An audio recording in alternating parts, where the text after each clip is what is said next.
வச்சிருக்கீங்க? ஐயோ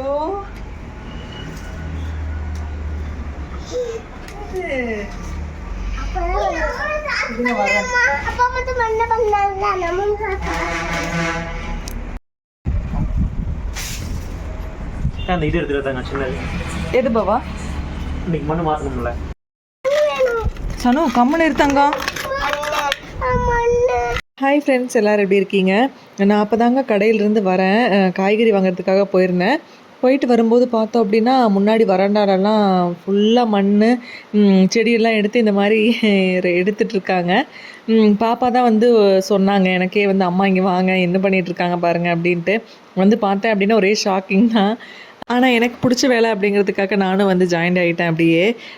ரொம்ப நாளாக இந்த செடி வந்து இந்த பாட்டிலேருந்து தனியாக எடுத்து வேறு பாட்டுக்கு மாற்றி வைக்கணும் அப்படின்ட்டே வந்து நாங்கள் பேசிகிட்டே இருந்தோம். ஏன்னா இது வந்து இந்த எல்லாத்துக்குமே தெரியும் ஜடே பிளான்ட்டு.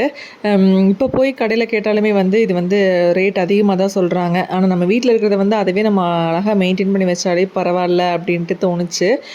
அதனால சரின்ட்டு இதை வந்து இந்த ரொம்ப பழைய தொட்டிங்க, இந்த செடி வாங்கி ஒரு 4 வருஷம்லாம் இருக்கும். இதுலேருந்து வேறு பிச்சு பிச்சு தனித்தனியாக எல்லாம் வேறு தொட்டிக்கெல்லாமே வந்து மாற்றி வச்சுருக்கேன். அதை அப்படியே வந்து வேரோடு தோண்டியாச்சு. எப்படி இருக்குது பாருங்கள், இன்னுமே வந்து பெருசாக இருந்தது. அதை அப்படியே கட் பண்ணி வேறு தொட்டிலெல்லாம் வச்சு அதெல்லாம் என்னென்னமோலாம் பண்ணினேன். நல்லா அழகாக வளர்ந்த செடி எல்லாமே வந்து அடிநேம் இருக்குது இல்லைங்களா, அந்த மாதிரி போன்சாய் மாதிரி செய்யலாம் அப்படின்ட்டு அந்த மாதிரி எல்லாமே வந்து ட்ரை பண்ணேன். அதெல்லாம் எதுவுமே எனக்கு வந்து ஒர்க் அவுட் ஆகலை. அதனால் அந்த மாதிரிலாம் நிறைய செடி வந்து இது போயிடுச்சு. சரி, இருக்கிற ஒரு செடி வந்து அழகாக மாற்றி வச்சிடலாமே அப்படின்ட்டு பேசிகிட்டு இருந்தோம். அதுதான் வந்து அன்றைக்கி செஞ்சுட்டு இருந்தாங்க. நான் வரும்போது ஓகே அப்படின்ட்டு நானும் வந்து அப்படியே உட்காந்துட்டேன். சனாசாராக்கு வந்து சொல்லவே வேண்டாம், செடி மண் இதெல்லாம் எடுத்துட்டோம் அப்படின்னாலே பக்கத்தில் வந்து உட்காந்துக்குவாங்க. குழந்தைங்கனாலே அப்படி தானே, மண்ணை பார்த்தா போதும் விளையாடுறதுக்கு. நார்மலாக அவங்க இங்கேயே தான் விளையாடிட்டு இருப்பாங்க. ஆனால் செடியிலிருந்து மண்ணெல்லாம் எடுத்து செடியை டச் பண்ணி ஏதாவது பண்ணுறது, பிக்கிறது அதெல்லாம் எதுவுமே செய்ய மாட்டாங்க. நான் இந்த மாதிரி ஏதாவது செடியில் போய் ஏதாவது வேலை செஞ்சுட்டு இருந்தேன் அப்படின்னா வந்து வந்துடுவாங்க உடனே. நான் என்ன சொன்னாலும் கேட்கவே மாட்டாங்க. அதனால் வந்து வந்துட்டாங்க, வேறு வழியே இல்லை. அப்புறம் இங்கே வந்து நான் செடி மாற்றி வச்சுருந்தேன் இல்லைங்களா முன்னாடி, இங்கே வந்து ரொம்ப சன்லைட் அப்படி ரொம்ப டார்க்காக அடிக்குது ஃபுல்லாக. அதனால் கத்தாழையே பாருங்கள் ஒரு மாதிரி ரொம்ப க்ரீனாக இருந்தது அந்த சைடில் நான் வச்சுருக்கும்போது. அதை தூக்கி இந்த பக்கம் மாற்றி வச்சேன். அதில் வந்து கலர் எல்லாமே வந்து அந்த க்ரீன்லேருந்து கொஞ்சம் டல்லான கலருக்கு வந்து அப்படி மாறிடுச்சு. இனி இந்த இடத்துக்கு வந்து என்ன பிளான்ட்டு தான் செட் ஆகுனே தெரியல. நானும் வந்து மாற்றி வச்சுட்டே தான் இருக்கேன். ஏன்னா இங்கே அப்படியே ஃபுல்லாக டைரக்ட் சன்லைட் வந்து அடிச்சிட்ருக்கு. அதனால் கொஞ்சம் பார்த்து தான் செடி வைக்கணும். அதே மாதிரி இந்த பிளான்ட்டும் அப்படி தான். இதெல்லாமே வந்து இந்த கேக்டஸோட வெரைட்டி தான். இதுவுமே வந்து பெருசாக மெயின்டெனன்ஸ் தேவையில்லை. ஆனால் வந்து ரொம்பவே அழகாக வந்து வரும். அது வந்து வேற ஒரு தொட்டியில் இருந்ததுங்க. அதை வந்து சரி இதுக்கு மாற்றிடலாம் அப்படின்ட்டு இதுக்கு வந்து மாற்றியாச்சு. எப்படியோ நான் தொட்டியிலேருந்து வரவே இல்லை. நார்மலாக இந்த பெயிண்ட் டப்பா இருக்கும் இல்லைங்களா, அதில் இருந்துச்சு. இது வந்து ஒரு வீட்டில் இருந்துச்சு. அப்போ வந்து அவங்க வீட்டில் கேட்கும்போது அவங்க வந்து எடுத்துகிட்டு போய்க்கோங்க, அப்படியே ஃபுல்லாகவே எடுத்துக்கோங்க அப்படின்னு சொல்லிட்டாங்க. ஓகே அப்படின்ட்டு அந்த டப்பாவோடு கொண்டு வந்தது தான். அது டப்பாலிருந்து வரவே இல்லாதனால நான் அப்படியே விட்டுட்டேன். அப்புறம் வந்து என் ஹஸ்பண்ட் வந்து வந்தனால கையோடு அதை எடுத்து அன்றைக்கி வந்து வச்சாச்சுங்க. அப்புறம் இந்த தொட்டிகளை அங்கே இங்கேன்னு மாற்றி வைக்கிறதா என்னோடய பெரிய வேலையே. அதை தான் வந்து சொல்லிகிட்ருப்பேன், தொட்டி அங்கே இங்கேன்னு மாற்றி வைக்கிறது என்னோடய வேலையே அப்படின்னு சொல்லிட்டு பேசிகிட்டு இருப்பேன். அந்த செடி எல்லாமே அப்படி தாங்க நல்லா பூ பூத்துட்டு இருந்துச்சு. சடனாக வந்து நம்ம தொட்டியை மாற்றி ஒரு இடத்துலேருந்து இன்னொரு இடத்துக்கு மாற்றுறோம் இல்லைங்களா, அந்த மாதிரி மாற்றி வைக்கும்போது அதோட பூ பூக்கிறது அது எல்லாமே அப்படியே மாறி போயிடுது. அதனால் வந்து அங்கேயும் இங்கேன்னு மாற்றி அந்த இடம் செட் ஆகணும் அப்படின்னு சொல்லுவாங்க. அதனால் அதுக்கு தகுந்த மாதிரி மாற்றி வச்சுட்டே தான் இருந்தேன். வேறு எல்லாமே அப்படி தாங்க. அது வந்து கொஞ்சம் டல்லாகிடுச்சு. டல்லானாலுமே வந்து நல்லா வளர்ந்துட்டு தான் இருக்குது. கலர் மட்டும் அந்த டார்க் கலர்லேருந்து கொஞ்சம் மாறி போயிடுச்சு. அதுக்கப்புறம் அந்த செடி புத்தர் இருந்தார் இல்லைங்களா, போன விலாகில் தான் வந்து அதை மாற்றி இங்கே வச்சுருப்பேன். அதை தூக்கி மறுபடியும் வந்து பெஞ்ச் மேலே வந்து வச்சுட்டு இந்த செடியை கொண்டு வந்து இந்த வெயில் நல்லா படுற மாதிரி இடத்துல வந்து வச்சாச்சு. இனி அதுவுமே வந்து கேக்டஸ் எல்லாமே வெயிலில் நல்லா தான் வரும். இருந்தாலும் எல்லாத்தையுமே நம்ம பார்க்கணும். அப்புறம் என் ஹஸ்பண்ட் வந்து கையில் வச்சுருக்காங்க இல்லைங்களா அடினியம், இது வந்து ரொம்ப ரொம்ப பழைய செடிங்க, ரொம்ப வருஷம் ஆயிடுச்சு. அதுக்கு வந்து அடினியம் நல்லா வெயிலில் வைக்கணும்னு சொல்கிறாங்க. ஆனால் வெயிலில் வச்சாலுமே ஒரு சில செடி எல்லாமே வந்து கொஞ்சம் டல்லாகிடுது. அதே மாதிரி தான் அந்த செடி நல்லா வெயிலையே தான் நான் வச்சுருந்தேன். ஆனால் அதுவுமே வந்து டல்லாகி போன மாதிரி ஆயிடுச்சு.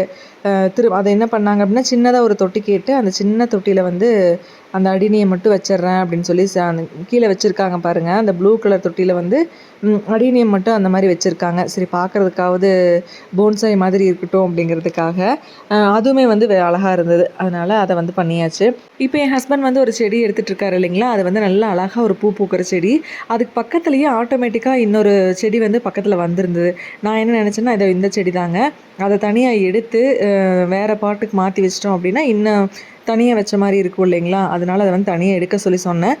அது வந்து வரவே இல்லைன்னு சொல்லி சொன்னாங்க. அதுக்கப்புறம் அதை எடுத்து சூப்பராக வந்து தனியாக இந்த ரெட் கலர் பாட்டில் வந்து வச்சாச்சு. அதையும் வந்து நம்ம எப்படியாவது வர வச்சிடணும். ஏன்னா இது வந்து அழகான ஒரு பூ பூக்கிற செடி. இது எல்லாமே வந்து இப்போ நர்சரி போனோம் அப்படின்னா கொஞ்சம் காஸ்ட் அதிகமாக தான் இருக்குது இப்போ எல்லாமே செடி எல்லாமே. அதனால் இருக்கிற செடி அப்படியே வந்து நம்ம அப்படியே பரப்பிட வேண்டியது தான். ஒரு சில செடி எல்லாமே அப்படியே ப்ரொபகேட் பண்ணிவிட்டு நம்ம வந்து திரும்ப திரும்ப வளர்த்திக்கலாம்.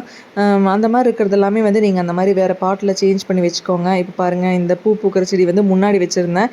அந்த இடத்துக்கு இந்த செடியும் செட் ஆகலை அப்படின்ட்டு இதையும் வந்து இடத்த மாற்றிட்டேன். இந்த மாதிரியே தான் நம்ம செஞ்சிட்ருக்கணும். இப்போ வந்து நம்ம செடி வைக்கிறோம், ஆசைப்படுறோம், எல்லாமே ஓகே. ஆனால் அதுக்கு வந்து நம்ம கொஞ்சம் டைம் ஸ்பெண்ட் பண்ணியே தான் ஆகணும். அது வந்து கம்பல்சரின்னு நான் சொல்லுவேன். டைம் ஸ்பெண்ட் பண்ணாமல் தொட்டியில் செடியை வச்சு விட்டுட்டோம் அப்படின்னா அது வந்து நல்லா சூப்பராக வந்து வளரும் அப்படின்ட்டுலாம் நம்ம சொல்லவே முடியாதுங்க. ஆனால் அதே இது வந்து தரையில் வந்து ஒரு செடி வைக்கிறோம், தொட்டியில் வைக்காமல் டைரெக்டாக தரையில் வைக்கிறோம், மண்ணில் வைக்கிறோம் அப்படின்னா கண்டிப்பாக அந்த செடி நம்ம பார்த்துக்கல, தண்ணி விடலை அப்படின்னா கூட அதுவே வந்து அதுக்குண்டான சத்து எல்லாமே வந்து தேடி எடுத்துக்கும். ஆனால் நம்ம தொட்டியில் வைக்கிற செடிக்கெல்லாம் நம்ம அப்படி பண்ணவே முடியாதுங்க. கண்டிப்பாக அதுக்கு மெயின்டெனன்ஸ் பண்ணியே தான் ஆகணும். மெயின்டெனன்ஸ் வந்து கொஞ்சம் அதிகம் அப்படின்ட்டு தான் நான் வந்து சொல்லுவேன். அதனால் இதுக்கு வந்து நம்ம ஸ்பெஷல் கேர் கொடுத்தே தான் ஆகணும். இது வந்து செடி நல்லா நமக்கு பிடிச்சி அதுக்கு மேலே ஒரு லவ் இருந்தது அப்படின்னா கண்டிப்பாக நம்ம அதுக்குண்டான கேர் வந்து கொடுத்தே தான் தீருவோம்.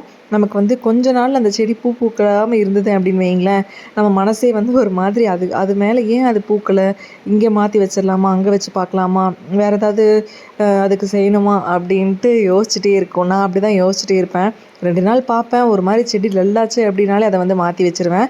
அப்படி தான் வந்து பண்ணிகிட்ருப்பேங்க. எனக்கு வந்து இதெல்லாம் ரொம்ப பிடிக்கும். இன்னுமே நிறைய செடி ஃபுல்லாக லைனாக வைக்கணும் அப்படின்ட்டு தான் ஆசை. ஒன்றா நம்ம வந்து நர்சரி போகலாம், கொஞ்ச நாளில் வந்து நர்சரி போகணும் அப்படின்ட்டு தான் இருக்கேன். போய் செடி வாங்கி ரொம்ப நாள் ஆச்சு. அதனால் அதுவும் வந்து பண்ணணும் அப்படின்ட்டு தான் இருக்கேங்க. அடுத்தடுத்த வீடியோஸில் அப்படியே நம்ம என்னெல்லாம் கார்டனிங் அப்டேட்ஸ் எல்லாம் பண்ணுறனோ அதெல்லாமே நான் உங்க கூட ஷேர் பண்ணுறேன். அதுக்கப்புறம் பாப்பா வந்து ஒரு வழியாக என் ஹஸ்பண்ட் வந்து வாங்க போகலாம் அப்படின்ட்டு கூட்டிகிட்டு போயிட்டாரு. இங்கேருந்து ரூம்குள்ளே கூட்டிகிட்டு போய் காலெல்லாம் கழுவி விடுறதுக்கு முன்னாடி வெளியே ஒரு தடவை கழுவி விட்டுக்கலாம் அப்படிங்கிறதுக்காக வெளியவே வந்து காலெல்லாம் கழுவி விட்டுட்டு அதுக்கப்புறமா உள்ளே கூட்டிகிட்டு போயாச்சு. இல்லை இங்கேருந்து மண்ணில் ஃபுல்லாக உட்காந்து எல்லாம் பண்ணிகிட்டு இருந்தாங்க. இங்கேருந்து அப்படியே உள்ளே பாத்ரூம்குள்ளே கூட்டிகிட்டு போய் பண்ணுனா உள்ளே போகிற வழி எல்லாமே ஃபுல்லாக மண்ணாயிடும். அதனால் வெளியிலேயே ஒரு தடவை வாஷ் பண்ணி விட்டுட்டு அதுக்கப்புறமா உள்ளேயும் கூட்டிகிட்டு போய் நல்லா வந்து வாஷ் பண்ணி விட்டாச்சுங்க அவங்களுக்கு. அப்புறம் பாப்பா வந்து வெளியே வர்றதுக்கு அங்கே டோர் கிட்ட நின்றுட்டே இருந்தாங்க. நான் வந்து அப்படியே பேசிகிட்டே இருப்பேன், இங்கே வந்துடக்கூடாது, நான் க்ளீன் பண்ணிகிட்ருக்கேன் அப்படின்ட்டு சொல்லிகிட்டே வந்து அதை செஞ்சிட்ருந்தேன். அப்புறம் பார்த்தா தான் தெரியுது, ஒரு செடி நம்ம அந்த செடியை பெயிண்ட் டப்பாவில் இருந்த செடியை வந்து கொட்டினோம் இல்லைங்களா, அதை வெளியே எடுத்தோம். அதுலேருந்து நிறைய சின்ன சின்னதாக அந்த இலையெல்லாமே இலைன்னே சொல்ல முடியாது, அது அந்த செடி எல்லாமே தனித்தனியாக விழுந்திருந்தது. அது எல்லாத்தையுமே இன்னொரு பாட்டில் வந்து போட்டு வச்சுட்டேன். அதுக்கப்புறம் கையோட ஒரு தொட்டியாக நகர்த்தி அதுக்கு பின்னாடி இருக்கிற மண் எல்லாத்தையுமே வந்து எப்படியுமே இந்த மண் வந்து தான் ஆகுங்க. ஏன்னா நம்ம செடிகளுக்கு தண்ணி ஊற்றும் போது அந்த பாட்டில் கீழே இருக்கிற ஹோல்ஸ் வழியாக தண்ணியோடு சேர்ந்து மண்ணும் வந்து வெளியே வரதான் செய்யும். நம்ம இதை வந்து அப்பப்போ இந்த மாதிரி செடி நகர்த்தி கூட்டி விட்டுறணும். அப்போ தான் வந்து ஈஸியாக நம்ம மெயின்டைன் பண்ண முடியும்.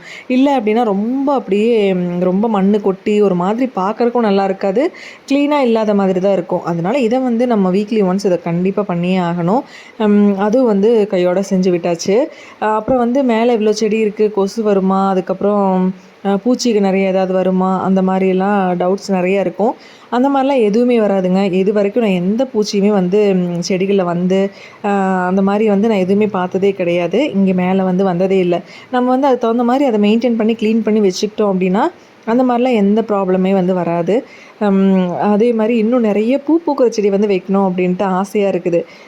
அதுவும் வந்து இனி வாங்கி வைக்கலாம் அப்படின்ட்டு தான் ஐடியாவில் தான் இருக்கேன். கையோடு வந்து ஒரு செடியில் இருக்கிற அந்த களையெல்லாம் இருக்கும் இல்லைங்களா, புல்லெல்லாம் நிறைய முளைச்சிருக்கும். அது வந்து நம்ம அப்பப்போ எடுத்து க்ளீன் பண்ணி விட்டுறணும். அப்போ தான் அந்த பாட் பார்க்குறக்கு நீட்டாக இருக்கும். அப்போ தான் அந்த மண்ணில் இருக்கிற கொஞ்சம் சத்தாவது நம்ம வைக்கிற செடிகளுக்கு போகும். அதனால் அந்த புல்லெல்லாம் அப்பப்போ எடுத்து விட்டுருங்க. ஃபைனலாக வந்து ஃபுல்லாக கூட்டி க்ளீன் பண்ணி குப்பை எல்லாமே வந்து எடுத்தாச்சு. இப்போ வந்து பார்க்குறதுக்கே க்ளீனாக இருக்குது. இன்னொன்று மேலே வந்து பயங்கரமான காற்று, ஃபுல் காற்றடிச்சிட்டு இருந்தது. அவ்வளோ காற்று, எப்பவுமே அப்படி தான் இருக்கும். அதெல்லாம் முடிச்சுட்டு நாங்கள் எல்லாம் போய் ஃப்ரெஷ் அப் ஆகிட்டு அதுக்கப்புறமா நைட் வந்து டின்னரும் வந்து ஃபினிஷ் பண்ணியாச்சு. அன்றைக்கி டின்னர் வந்து தோசை, தக்காளி சட்னி. இது வந்து எங்களோட ஆல் டைம் ஃபேவரட்னே சொல்லலாம். இது இருந்தால் போதும். எல்லாருமே வந்து சைலண்ட்டாக சாப்பிட்டு முடிச்சிருவாங்க. அதனால் அதுதான் வந்து டின்னர் சாப்பிட்டு முடிச்சிட்டேன். அதுக்கப்புறமா நைட்டு என் ஹஸ்பண்ட் வந்து எல்லா செடிகளுக்குமே வந்து தண்ணி விட்டுட்டாங்க. தண்ணி எல்லாம் பளிச்சுன்னு விட்டாச்சு. ஏன்னா ஒரு செடி நம்ம வந்து புதுசாக வச்சுருக்கோம். அதுக்காக வந்து தண்ணி விடாமல் இருந்தோம் அப்படின்னா கண்டிப்பாக வாடி போயிடும். தண்ணி வந்து விட்டாச்சு. கையோட கீழே ஃபுல்லாமே வந்து க்ளீனும் பண்ணி விட்டாச்சுங்க. ஃபுல்லாக தண்ணி ஊற்றி விட்டுட்டு நல்லா வந்து சீமார் வச்சு கூட்டி அதையும் வந்து க்ளீன் பண்ணி விட்டாச்சு. இப்போ வந்து நம்ம எப்பவும் போல் முன்னாடி வரண்டாவும் க்ளீனாக இருக்குது. அதே மாதிரி செடிகளை பார்க்குறதுக்குமே வந்து ரொம்ப ஃப்ரெஷ்ஷாக இருக்கிற மாதிரி இருக்குது. அவ்வளோதாங்க இந்த வீடியோ. இதே மாதிரி அடுத்த லாங் வீடியோவில் நாளைக்கு உங்களை வந்து மீட் பண்ணுறேன். பாய்.